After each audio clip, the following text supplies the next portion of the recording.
क्या कभी सोचा है कि हम अतीत के बारे में कैसे जान पाते हैं? यह अध्याय हमें यही समझाता है कि हम इतिहास में क्या पढ़ते हैं, लोग कहाँ रहते हैं और हमें उनके बारे में जानकारी कैसे मिलती है। क्या पढ़ते हैं इतिहास में हम? इतिहास में हम यह जानने की कोशिश करते हैं कि लोग क्या खाते थे, क्या पहनते थे, कहाँ रहते थे, कैसे काम करते थे, राजा कौन थे और युद्ध कैसे हुए। इतिहास सिर्फ राजाओं की कहानी नहीं है, बल्कि आम लोगों के जीवन की भी कहानी है। लोग कहाँ रहते थे? लोग अलग अलग जगहों पर रहते थे। जैसे नर्मदा नदी के किनारे रहने वाले लोग शिकारी और फल संग्रह करने वाले होते थे। सिंधु और सहायक नदियों के पास हड़प्पा सभ्यता के लोग रहते थे, और गंगा और उसकी सहायक नदियाँ, इन क्षेत्रों में बड़े बड़े राज्य और महाजनपद बसे थे। समुद्र तटों, पहाड़ों और जंगलों के पास भी लोग बसते थे, पर बहुत कम।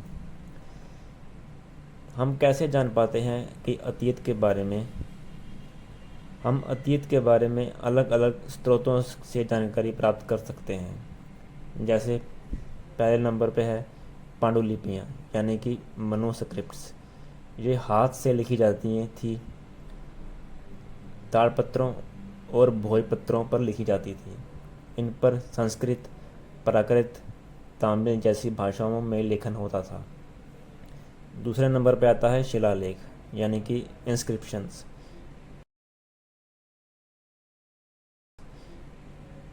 यह पत्थरों और धातुओं पर खुदी हुई बातें होती थी।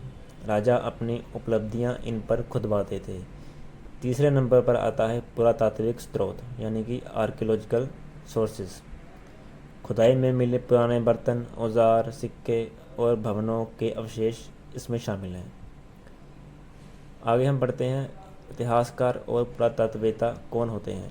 इतिहासकार पुराने लेखों और साक्ष्यों को पढ़कर घटनाओं का अध्ययन और पुरातत्ववेत्ता जमीन की खुदाई करके चीज़ें खोजते हैं और उनका विश्लेषण करते हैं। घटनाएं कब हुई, ये कैसे पता चलता है हमको? समय की गणना हम विभिन्न तरीक़ों से करते हैं, जैसे कि ईसा मसीह के जन्म के आधार पर। ईसा पूर्व, बिफोर क्राइस्ट, यानी कि ईसा के जन्म से पहले, और ईस्वी, एना डोमिनी, यानी कि ईसा के जन्म के बाद। भारत में भी अपने पंचांग और सावंत हैं, जैसे विक्रम सावंत और शक सावंत। इनके बारे में हम आगे की क्लासों में पढ़ेंगे। नामों में भी भिन्नता होती है। कई बार हम एक ही व्यक्ति को अलग अलग जगहों पर अलग अलग नामों से जाना जाते हैं। जैसे दक्षिण भारत में गौतम बुद्ध को भगवत कहा जाता है। कुछ जगहों पर राजा अशोक को उनके शिलालेखों में देवानप्रिय कहा गया है।